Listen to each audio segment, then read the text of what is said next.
Seattle ಸಿಟಿಯ ಖ್ಯಾತಿಗೆ ಯೂಟಾ ಸಿಟಿಯಿಂದ kidnap ಆದ ಇಬ್ಬರು ಹುಡುಗಿಯರ ಬಗ್ಗೆ, ಅದರಲ್ಲೂ ತಪ್ಪಿಸಿಕೊಂಡ ಕ್ಯಾರಲ್ ಬಗ್ಗೆ ತಿಳಿಯುತ್ತೆ.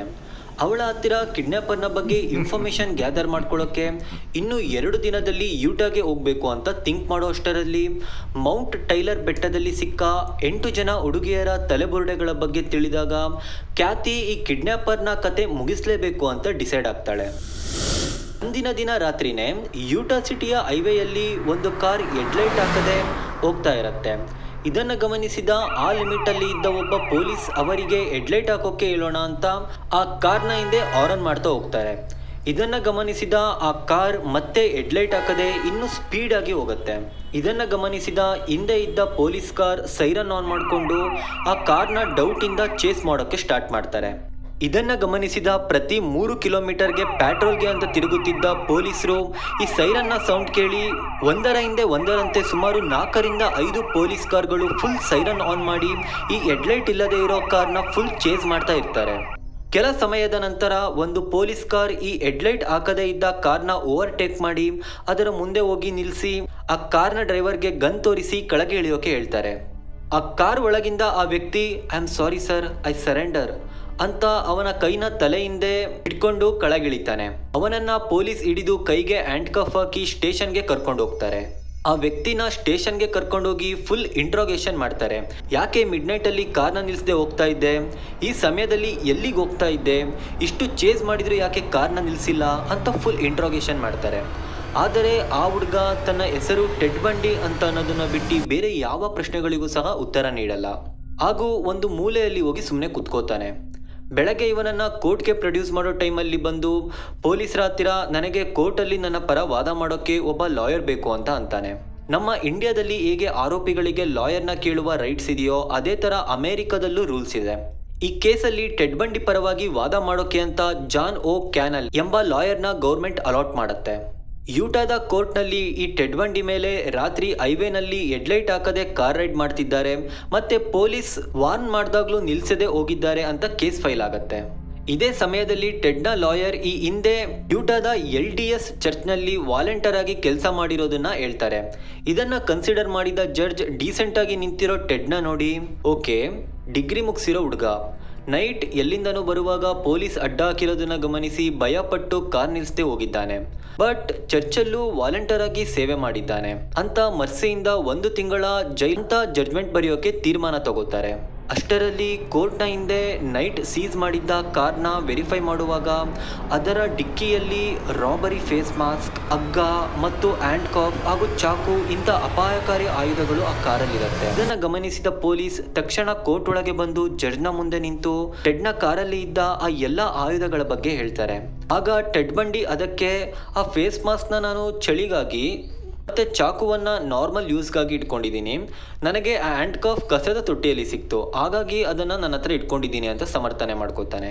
ಆಗ ಆ ಸಮಯದಲ್ಲಿ ಒಂದು ಕೇಸ್ನ ರಿಲೇಟೆಡ್ ಆಗಿ ಬಂದಿದ್ದ ಡಿಟೆಕ್ಟಿವ್ ಜೆರ್ರಿ ಥಾಮ್ಸನ್ ಅಂತ ಅನ್ನೋ ಪೊಲೀಸ್ ಅಧಿಕಾರಿ ಈ ಹಿಂದಿನ ದಿನ ಕ್ಯಾರಲ್ ಅನ್ನೋ ಹುಡುಗಿಗಳನ್ನ ಕಿಡ್ನ್ಯಾಪ್ ಮಾಡಿದ ವ್ಯಕ್ತಿ ಐಡೆಂಟಿಟಿ ಹೇಳಿದ್ಲು. ಈಗ ಥಾಮ್ಸನ್ ಈ ಟೆಡ್ನ ನೋಡಿದ್ರೆ ಸೇಮ್ ಆ ಐಡೆಂಟಿಟಿನೇ ಅವನ ಮುಂದೆ ನಿಂತಿದೆ ಅನ್ನೋ ಥರ ಕಾಣಿಸ್ತಾ ಇತ್ತು. ಥಾಮ್ಸನ್ ತಕ್ಷಣ ತನ್ನ ಸ್ಟಾಫ್ನ ಹತ್ತಿರ ನಾಳೆ ಅರ್ಲಿ ಮಾರ್ನಿಂಗ್ ಕ್ಯಾರಲ್ಗೆ ಸ್ಟೇಷನ್ಗೆ ಬರೋಕ್ಕೆ ಕಳಿಸ್ತಾರೆ. ಕ್ಯಾರಲ್ನ ಹತ್ತಿರ ಈ ಟೆಡ್ ಬಂಡಿನ ತೋರಿಸಿ ಅವಳು ಇವನೇ ಕಿಡ್ನ್ಯಾಪ್ ಮಾಡಿದ್ದು ಅಂತ ಹೇಳಿದರೆ ಈ ಕೇಸ್ ಇಲ್ಲಿಗೆ ಸಾಲ್ವ್ ಆಗುತ್ತೆ, ಜೊತೆಗೆ ಡೆಬ್ಬಿ ಕಿಂಟ್ ಎಲ್ಲಿ ಇದ್ದಾಳೆ ಅಂತಲೂ ತಿಳಿಯತ್ತೆ ಅಂತ ಯೋಚಿಸ್ತಾರೆ.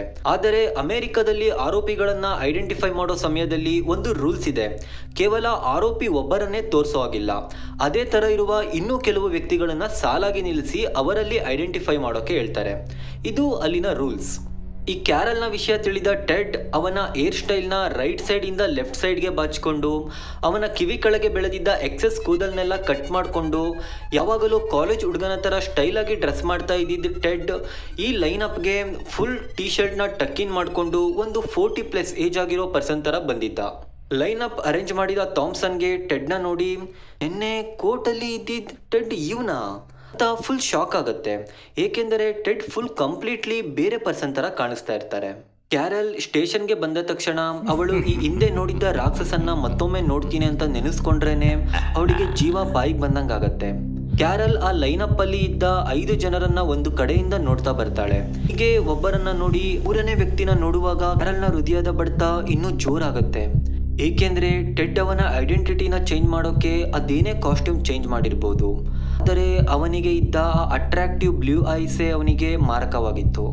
ಕ್ಯಾರಲ್ ಟೆಡ್ನ ನೋಡಿ ಥಾಮ್ಸನ್ ಹತ್ತಿರ ಇವರೇ ಅಂತ ಕನ್ಫರ್ಮ್ ಮಾಡಿದ ತಕ್ಷಣ ಟೆಡ್ನ ಕಾಲರ್ ಹಿಡಿದು ಇಂಟ್ರೋಗೇಷನ್ಗೆ ಅಂತ ಸೆಲ್ಗೆ ಕರ್ಕೊಂಡು ಹೋಗ್ತಾರೆ. ಆದರೆ ಆಗಲೂ ಸಹ ಟೆಡ್ ಕ್ಯಾರಲ್ನ ನೋಡ್ತಾ ನಗ್ತಾ ಹೋಗ್ತಾನೆ. ಈ ಇನ್ಸಿಡೆನ್ಸ್ ನಡೆದಿ ಕೋರ್ಟ್ಗೆ ಹೋಗೋ ಮುಂಜಾನೆ ಟೆಡ್ ಇದ್ದ ಪೊಲೀಸ್ ಸ್ಟೇಷನ್ ಮುಂದೆ ಒಂದು ದೊಡ್ಡ ಗುಂಪಿನ ಜನ ರಿಲೀಸ್ ಟೆಡ್ ಬಂಡಿ ಅಂತ ಕೂಗ್ತಾ ಮತ್ತೆ ಫುಲ್ ಮೀಡಿಯಾ ಪ್ರೆಸ್ ಸ್ಟೇಷನ್ ಮುಂದೆ ನಿಂತಿದ್ರು. ಮತ್ತು ಟೆಡ್ ಈ ಹಿಂದೆ ಸರ್ವಿಸ್ ಮಾಡಿದ್ದ LDS church member full strike ಮಾಡ್ತಾ ಇದ್ರು. ವಿಷಯ ಏನು ಅಂತ ವಿಚಾರಿಸಕ್ಕೆ ಹೋಗಿದ್ದ ಥಾಮ್ಸನ್ಗೆ ಒಂದು ಬಿಗ್ ಶಾಕ್ ಕಾದಿತ್ತು. ಕ್ಯಾರಲ್ ಟೆಡ್ ಬಂಡಿನೇ ಕಿಡ್ನ್ಯಾಪರ್ ಅಂತ ಕೊಟ್ಟಿರೋ ಐ ವಿಟ್ನೆಸ್ಸೇ ಫೇಕ್ ಅಂತ ಕೋರ್ಟ್ಗೆ ಯಾರೋ ಅಪೀಲ್ ಹಾಕಿದ್ದಾರೆ. ಸ್ಟೇಷನಲ್ಲಿ ಇದ್ದ ಎಲ್ಲ ಪೊಲೀಸರಿಗೂ ಫುಲ್ ಶಾಕ್. ಟೆಡ್ ಬಂಡಿ ಫುಲ್ ನೈಟ್ ಸ್ಟೇಷನಲ್ಲೇ ಇದ್ದಾನೆ. ಈಗ ಈ ಅಪೀಲ್ ಯಾರು ಹಾಕಿದ್ರು ಅಂತ ಫುಲ್ ಕನ್ಫ್ಯೂಸ್ ಆಗಿರ್ತಾರೆ. ಟೆಡ್ನ ಅರೆಸ್ಟ್ ಮಾಡಿದ ಪೊಲೀಸ್ ಮತ್ತು ಕೋರ್ಟ್ಗೆ ಅವನು ಒಬ್ಬ ಡಿಗ್ರಿ ಹೋಲ್ಡರ್ ಅಂತ ಮಾತ್ರ ಗೊತ್ತಿತ್ತು. ಆದರೆ ಟೆಡ್ ಸ್ಟಡಿ ಮಾಡಿದ್ದು LLB ಅಂದರೆ ಲಾಯರ್ ಕೋರ್ಸ್. ಕ್ಯಾರಲ್ ಟೆಡ್ನ ಐಡೆಂಟಿಫೈ ಮಾಡಿದ್ದ ಆ ರಾತ್ರಿನೇ ಟೆಡ್ ಅವನ ಲಾಯರ್ನ ಕರೆಸಿ ಅಮೆರಿಕದ ಲಾ ಅಲ್ಲಿ ಇದ್ದ ಐ ವಿಟ್ನೆಸ್ಸೇ ಸುಳ್ಳು ಅಂತ ಅನ್ನೋ ಸುಮಾರು ಜನ ಪೊಲೀಸರಿಗೂ ಸಹ ತಿಳಿಯದ ಅಪೀಲ್ನ ಹಾಕಿರ್ತಾನೆ. ಥಾಮ್ಸನ್ಗೆ ಈಗ ನಿನ್ನೆ ಟೆಡ್ ಏಕೆ ಕ್ಯಾರಲ್ ಅವನ್ನ ಐಡೆಂಟಿಫೈ ಮಾಡಿದ ಮೇಲೂ ನಗ್ತಾ ಇದ್ದ ಅಂತ ತಿಳಿಯುತ್ತೆ. ಸೆಲ್ ಒಳಗಿಂದ ಥಾಮ್ಸನ್ನ ನೋಡ್ತಾ ಟೆಡ್ ಅವನ ಸ್ಟ್ರಾಟಜಿನ ಮೂವ್ ಮಾಡಿ ನೆನೆಸ್ಕೊಂಡು ಹೇಳಿದ ಒಂದೇ ಪದ, ಚೆಕ್ ಅಂತ. ಈ ಕಡೆ ಐ ವಿಟ್ನೆಸ್ಸೇ ಸುಳ್ಳು ಅಂತ ತಿಳಿದ ಮೀಡಿಯಾ ಫುಲ್ ಕ್ಯಾರಲ್ನ ಕ್ವಶನ್ ಮಾಡೋಕ್ಕೆ ಸ್ಟಾರ್ಟ್ ಮಾಡ್ತಾರೆ. ಆಗ ಕ್ಯಾರಲ್ ಫುಲ್ ಕನ್ಫ್ಯೂಸ್ ಆಗಿ, ಅಲ್ಲ ಅವತ್ತು ನಾನು ನೋಡಿದ್ದವರು ಬೇರೆ ಥರ ಇದ್ದರು, ಆದರೆ ಇವರು ಬೇರೆ ಥರ ಇದ್ದಾರೆ ಅಂತ ಫುಲ್ ಕನ್ಫ್ಯೂಸಲ್ಲಿ ಹೇಳ್ತಾಳೆ. ತಕ್ಷಣ ಮೀಡಿಯಾ, ಏನು ಬೇರೆ ಥರ ಇದ್ದಾರಾ ಅಂದರೆ ಸುಳ್ಳು ಹೇಳ್ತಾ ಇದ್ದೀರಾ ಅಂತ ಫುಲ್ ಸಿನಾರಿಯೋನೇ ಉಲ್ಟಾ ಮಾಡ್ತಾರೆ. ಫೈನಲಿ ಟೆಡ್ನ ಕೋರ್ಟ್ಗೆ ಪ್ರೊಡ್ಯೂಸ್ ಮಾಡಿದಾಗ ಎಲ್ಲ ಸಾಕ್ಷ್ಯಾಧಾರಗಳನ್ನು ಕನ್ಸಿಡರ್ ಮಾಡಿ ಟೆಡ್ನ ಅಪರಾಧಿ ಅಂತ ಕೋರ್ಟ್ ಘೋಷಣೆ ಮಾಡುತ್ತೆ. ಆದರೆ ಐ ವಿಟ್ನೆಸ್ ಸುಳ್ಳು ಅನ್ನೋ ಅಪೀಲ್ಗಾಗಿ ಟೆಡ್ನ ಮನಸ್ಥಿತಿಯನ್ನು ವಿಶ್ಲೇಷಿಸುವುದಕ್ಕೋಸ್ಕರ ಒಬ್ಬ ಸೈಕಾಲಜಿಸ್ಟ್ನ ನೇಮಕ ಮಾಡ್ತಾರೆ. ಟೆಡ್ ಬಂಡಿ ನಿಜಕ್ಕೂ ಈ ಥರ ಕೃತ್ಯ ಮಾಡುವ ಮನಸ್ಥಿತಿ ಅವರ ಅಂತ ತಿಳಿಯೋಕೆ 90 ಡೇಸ್ಗಳ ಅಬ್ಸರ್ವೇಷನ್ಗೆ ಬಿಡ್ತಾರೆ. ಮತ್ತು ಡಾಕ್ಟರ್ ಕ್ಯಾಲೆಲ್ ಅಂತ ಅನ್ನೋ ಸೈಕಿಯಾಟ್ರಿಸ್ಟ್ಗೆ ಹ್ಯಾಂಡ್ ಓವರ್ ಮಾಡ್ತಾರೆ. ಈ ಜಡ್ಜ್ಮೆಂಟ್ ಕೊಟ್ಟಾಗ ಕೆಲವರು ಸದ್ಯ ಇವನಿಗೆ ಜೈಲಾಯಿತು ಅಂತ ಇದ್ರೆ, ಇನ್ನೂ ಕೆಲವರು ಪಾಪ ಇವನು ಅಂತ ವ್ಯಕ್ತಿ ಅಲ್ಲ ಅನ್ಸತ್ತೆ, ಇವನು ಅಂತ ವ್ಯಕ್ತಿ ಅಲ್ಲ ಅಂತ ಸೈಕ್ರಿಯಾಟ್ರಿಸ್ಟ್ ಪ್ರೂವ್ ಮಾಡಿದ್ರೆ ಇವನು ರಿಲೀಸ್ ಆಗ್ತಾನೆ ಅಂತ ಇನ್ನೂ ಕೆಲವರು ಡಿಸ್ಕಸ್ ಮಾಡ್ತಾ ಇರ್ತಾರೆ. ಆದರೆ ಈ ಇಡೀ ಗುಂಪಲ್ಲಿ ಒಬ್ಬ ವ್ಯಕ್ತಿ ಟೆಡ್ನ ನೋಡ್ತಾ ಯಾಕೆ ಒಬ್ಬ ವ್ಯಕ್ತಿ ಇಷ್ಟೊಂದು ಇಂಟೆಲಿಜೆಂಟ್ ಆಗಿ ಇರೋಕೆ ಸಾಧ್ಯ ಅಂತ ಶಾಕಲ್ಲಿರ್ತಾರೆ. ಅವಳೇ ಕ್ಯಾಥಿ. ಇವಳನ್ನು ನೋಡಿ ಟೆಡ್, ಓ ನೀವು ಬಂದ್ರಾ ಅನ್ನೋ ರೀತಿಲಿ ಸ್ಮೈಲ್ ಮಾಡ್ತಾ ಅವನ ಕತ್ತನ್ನು ಆಡಿಸ್ತಾ ಇರ್ತಾನೆ. ಮಾರನೇ ದಿನ ಡಾಕ್ಟರ್ ಕ್ಯಾಲೆಲ್ ಟೆಡ್ನ ಎಕ್ಸಾಮಿನ್ ಮಾಡೋಕೆ ಅಂತ ಜೈಲಿಗೆ ಬರ್ತಾರೆ. ಅಲ್ಲಿ ವಿಸಿಟಿಂಗ್ ರೂಮಲ್ಲಿ ಆ್ಯಂಟ್ ಕಾಫ್ಗಳನ್ನು ಹಾಕ್ಕೊಂಡು ಸ್ಮೈಲ್ ಮಾಡ್ತಾ ಹೊರ್ಗಡೆ ಒಂದು ಮರದ ಮೇಲೆ ಕುತ್ಕೊಂಡಿದ್ದ 2 ಪಕ್ಷಿಗಳನ್ನು ನೋಡ್ತಾ ಇದ್ದ ಟೆಡ್ನ ಹಿಂದೆಯಿಂದ ಡಾಕ್ಟರ್ ಕ್ಯಾರಲ್ ಬಂದು, ಹಲೋ ಟೆಡ್ ಅಂತಾರೆ. ಇವರನ್ನು ನೋಡಿ ಟೆಡ್ ಬಂಡಿ ಫುಲ್ ಸ್ಮೈಲಿಂಗ್ ಫೇಸಿಂದ, ಹಲೋ ಡಾಕ್ಟರ್, ನೀವು ನನ್ನ ಎಕ್ಸಾಮಿನ್ ಮಾಡೋಕ್ಕೆ ಅಪಾಯಿಂಟ್ ಆಗಿರೋ ಡಾಕ್ಟರ್ ಕ್ಯಾಲೆಲ್ ಅನ್ಕೊತೀನಿ. ಟೆಡ್ ಫುಲ್ ಸ್ಮೈಲ್ ಮಾಡ್ತಾ ಹ್ಯಾಂಡ್ ಶೇಕ್ ಮಾಡ್ತಾರೆ. ಡಾಕ್ಟರ್ ಆ ಹ್ಯಾಂಡ್ ಶೇಕಲ್ಲಿ ಒಂದು ಫ್ರೆಂಡ್ಲಿ ನೇಚರ್ನ ಮತ್ತು ಆ ಅಸಹಾಯಕತೆನ ಗಮನಿಸ್ತಾರೆ. ಡಾಕ್ಟರ್ ಟೆಡ್ನ ಹತ್ತಿರ ಅವನ ಚೈಲ್ಡ್ಹುಡ್ ಬಗ್ಗೆ ಕೇಳ್ತಾರೆ. ಯಾಕೆಂದರೆ ನಮ್ಮ ಅಡಾಲ್ಟ್ನ ಬಿಹೇವಿಯರ್ ವೈಲ್ಡ್ ಆಗಿದ್ರೆ ಅದಕ್ಕೆ ನಮ್ಮ ಚೈಲ್ಡ್ಹುಡ್ನ ಟ್ರಾಮಾಸ್ಗಳೇ ಕಾರಣ ಆಗಿರುತ್ತೆ. ಟೆಡ್ ಬಂಡಿ ನಗ್ತಾ ಅವನ ಚೈಲ್ಡ್ಹುಡ್ ಬಗ್ಗೆ ಹೇಳೋಕೆ ಸ್ಟಾರ್ಟ್ ಮಾಡ್ತಾರೆ. ಎಸ್ ಡಾಕ್ಟರ್, ನನ್ನ ಚೈಲ್ಡ್ಹುಡ್ ಫುಲ್ ಹ್ಯಾಪಿನೆಸ್ಸಿಂದ ಕೂಡಿತ್ತು. ನಾನು ನನ್ನ ಸಿಬ್ಲಿಂಗ್ಸ್ ಜೊತೆ ಫುಲ್ ಕ್ಲೋಸ್ ಆಗಿ ಆಟ ಆಡ್ತಾ ಇದ್ದೆ. ಆ್ಯಂಡ್ ನಾನು ಸ್ಕೂಲಲ್ಲಿ ಕ್ಯಾಂಪ್ ಮತ್ತು ಸ್ಪೋರ್ಟ್ಸಲ್ಲಿ ಪಾರ್ಟಿಸಿಪೇಟ್ ಮಾಡ್ತಾ ಇದ್ದೆ. ಆ್ಯಂಡ್ ನನ್ನ ಟೀಚರ್ಸ್ಗಳು ನನ್ನ ಫುಲ್ ಸಪೋರ್ಟ್ ಮಾಡ್ತಾಯಿದ್ರು. I really love my childhood ಅಂತ ಅಂತಾನೆ. ಇದನ್ನೆಲ್ಲ ಡಾಕ್ಟರ್ ಕ್ಯಾಲೆಲ್ ನೋಟ್ ಮಾಡ್ಕೋತಾ ಇರ್ತಾರೆ. ಟೆಡ್ನಿಂದ ಇನ್ಫಾರ್ಮೇಷನ್ನ ಗ್ಯಾದರ್ ಮಾಡಿಕೊಂಡು ಡಾಕ್ಟರ್ ಟೆಡ್ನ ಪೇರೆಂಟ್ಸ್ ಇದ್ದ ಸಿಟಿಗೆ ಅವ್ರನ್ನ ಮೀಟ್ ಮಾಡೋಕ್ಕೆ ಅಂತ ಹೋಗ್ತಾರೆ. ಅವರ ಮನೆಯಲ್ಲಿ ಟೆಡ್ನ ಅಮ್ಮ ಲೂಯಿಸ್ ಬಂಡಿ ಡಾಕ್ಟರ್ನ ನೋಡಿ ಅವರ ಬಗ್ಗೆ ತಿಳಿದು ಅವರು ಕೇಳಿದ ಪ್ರಶ್ನೆಗಳಿಗೆ ಆನ್ಸರ್ ಮಾಡ್ತಾ ಟೆಡ್ನ ಚೈಲ್ಡ್ಹುಡ್ನ ಫೋಟೋ ತೋರಿಸ್ತಾ ಇರ್ತಾರೆ. ಅದನ್ನೆಲ್ಲ ನೋಡಿ ಡಾಕ್ಟರ್ ವಾವ್ ಟೆಡ್ನ ಚೈಲ್ಡ್ಹುಡ್ ಎಷ್ಟು ಚೆಂದ ಇದೆ ಅಂತ ಖುಷಿ ಪಡ್ತಾ ಇರ್ತಾರೆ. ನಂತರ ಟೆಡ್ನ ನೈಬರ್ಸ್ ಹತ್ತಿರ ವಿಚಾರಿಸಿದಾಗಲೂ ಅವರು ಟೆಡ್ ಬಗ್ಗೆ ಫುಲ್ ಒಳ್ಳೆಯದನ್ನೇ ಹೇಳ್ತಾರೆ.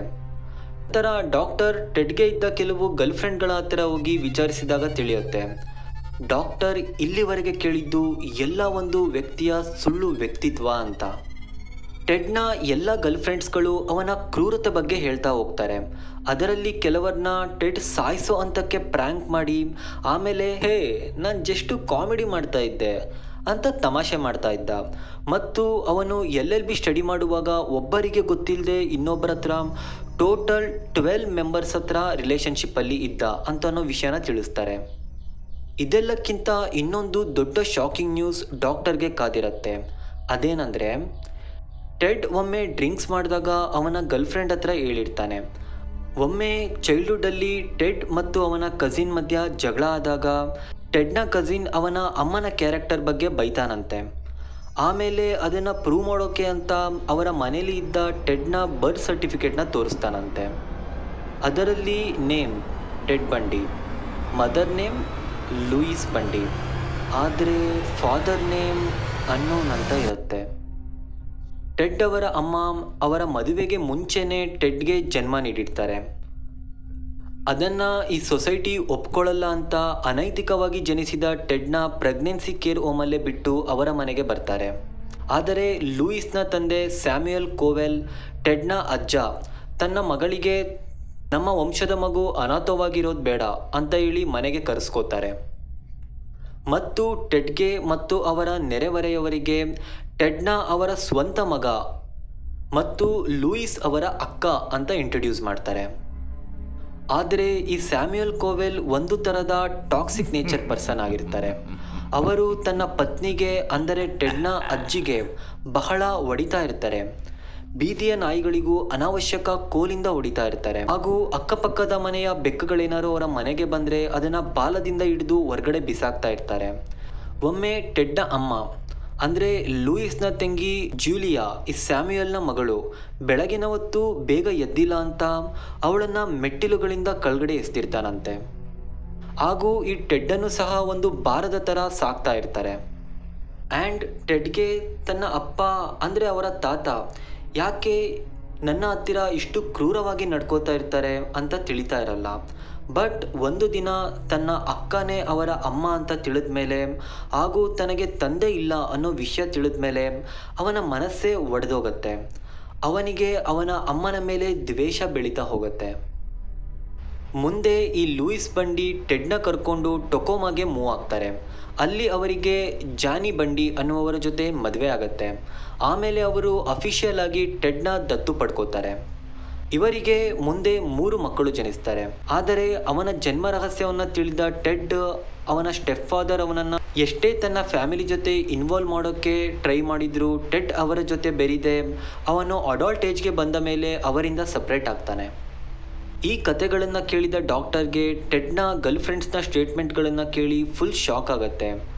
ಅದೇಗೆ ಒಬ್ಬ ವ್ಯಕ್ತಿ ಇಷ್ಟು ಕ್ರೂಯಲ್ ಆಗಿದ್ರು ಇಷ್ಟು ಜನರ ಮುಂದೆ ಫುಲ್ ಇನ್ನೋಸೆಂಟ್ ಆಗಿ ಏನೂ ತಿಳಿಯದ ವ್ಯಕ್ತಿ ಥರ ಪ್ರೂವ್ ಮಾಡ್ತಿದ್ದಾನೆ ಅಂತ ಒಂದು ಕ್ವಶನ್ ಬರುತ್ತೆ. ಆಗ ಡಾಕ್ಟರ್ಗೆ ಈ ಟೆಡ್ನ ಎಜುಕೇಷನ್ ರೆಕಾರ್ಡ್ಸ್ ತೆಗೆದಾಗ ತಿಳಿಯುತ್ತೆ ಟೆಡ್ LLB ಡಿಗ್ರಿ ಮಾಡೋಕ್ಕೂ ಮುಂಚೆ ಡಿಗ್ರಿ ಇನ್ ಸೈಕಾಲಜಿ ಮುಗಿಸಿರ್ತಾನೆ ಅಂತ. ಮತ್ತು ಅವನು ಈ ಸೂಸೈಡಲ್ ಥಾಟ್ಸ್ ಹೊಂದಿರುವವರನ್ನು ಮನಪರಿವರ್ತನೆ ಮಾಡೋ ವಾಲಂಟಿಯರ್ ಆಗಿ ವರ್ಕ್ ಮಾಡಿದ್ದ ಅಂತ ಅನ್ನೋ ವಿಷಯ ತಿಳಿಯುತ್ತೆ. ಸೊ ಈ know very well how to manipulate the people minds ಅಂತ ಗೊತ್ತಾಗುತ್ತೆ. ಟೆಡ್ನ ಈ 90 ಡೇಸ್ ಎಕ್ಸಾಮಿನೇಷನ್ ಮುಗಿಸಿದ ನಂತರ ಡಾಕ್ಟರ್ಗೆ ತಿಳಿಯುತ್ತೆ ಟೆಡ್ ಖಂಡಿತ ಈ ಕಿಡ್ನ್ಯಾಪ್ ಮತ್ತು ಕೊಲೆ ಮಾಡುವಂತಹ ಮನಸ್ಥಿತಿಯನ್ನು ಹೊಂದಿರ್ತಾನೆ ಅಂತ. ಸೊ ಡಾಕ್ಟರ್ ಕ್ಯಾಲೆಲ್ ಕೋರ್ಟ್ಗೆ ಖಂಡಿತ ಈ ಟೆಡ್ ಈ ಥರ ನಾರ್ಸಿಸ್ಟಿಕ್ ಪರ್ಸ್ನಾಲಿಟಿ ಹೊಂದಿದ್ದಾರೆ, ಇವರು ಹೊರ್ಗಡೆ ಇರೋದು ತುಂಬ ಡೇಂಜರ್ ಅಂತ ವರದಿ ಕೊಡ್ತಾರೆ. ಈ ವರದಿಯನ್ನು ಕನ್ಸಿಡರ್ ಮಾಡಿದ ಕೋರ್ಟ್ ಟೆಡ್ ಸೊಸೈಟಿಯಲ್ಲಿ ಇರುವುದು ಅಪಾಯಕಾರಿ ಅಂತ ಅವನಿಗೆ 15 ವರ್ಷದ ನಾನ್ ಬೈಲಬಲ್ ಜಡ್ಜ್ಮೆಂಟನ್ನು ನೀಡುತ್ತೆ. ಆದರೆ ಇಲ್ಲಿ ಟೆಡ್ಗೆ ಶಿಕ್ಷೆ ನೀಡಿರೋದು ಕೇವಲ ಕ್ಯಾರಲ್ ಮತ್ತು ಡೆಬಿಯ ಕಿಡ್ನ್ಯಾಪ್ನ ವಿಷಯವಾಗಿ. ಆದರೆ ಈ ಹಿಂದೆ ಟೆಡ್ ಮಾಡಿದ ಯಾವ ಕೃತ್ಯಗಳು ಸಹ ಇನ್ನೂ ಪ್ರೂವ್ ಆಗಿಲ್ಲ. ಟೆಡ್ನ ಈ ಹಿಂದಿನ ಕೇಸ್ಗಳು ಪ್ರೂವ್ ಆಗುತ್ತಾ? ಈ ಟೆಡ್ನ ನರಮೇಧಗಳು ಅವನಿಗೆ ಈಗ ಜೈಲದ ಮೇಲೆ ಇಷ್ಟಕ್ಕೆ ನಿಲ್ಲತ್ತಾ ಅಥವಾ ಇನ್ನು 16 ಅತ್ಯಾಚಾರ ಮತ್ತು ಕೊಲೆಗಳು ಇವನಿಂದ ನಡೆಯುತ್ತಾ? ಸ್ನೇಹಿತರೆ, ನೀವು ಈವರೆಗೂ ಕೇಳಿದ್ದು ಟೆಡ್ ಬಂಡಿ ಎಂಬ ನರಹಂತಕನ ಟ್ರೈಲರ್ ಮಾತ್ರ. ಇವನ ಇನ್ನು ಮುಂದಿನ ಕತೆ ಪ್ರತಿಯೊಂದು ನಿಮಿಷದಲ್ಲೂ ಟ್ವಿಸ್ಟ್ಗಳಿಂದ ತುಂಬಿದೆ. ಈ ಟೆಡ್ ಬಂಡಿ ಎಂಬ ನರಹಂತಕನ ಮುಂದಿನ ಭಾಗವನ್ನು ಕೇಳಲು ಈಗಲೇ ನಿಮ್ಮ ತನ್ಮಯ ಕನ್ನಡ ಪಾಡ್ಕಾಸ್ಟ್ನ ಸಬ್ಸ್ಕ್ರೈಬ್ ಮಾಡ್ಕೊಳ್ಳಿ. ಧನ್ಯವಾದಗಳು.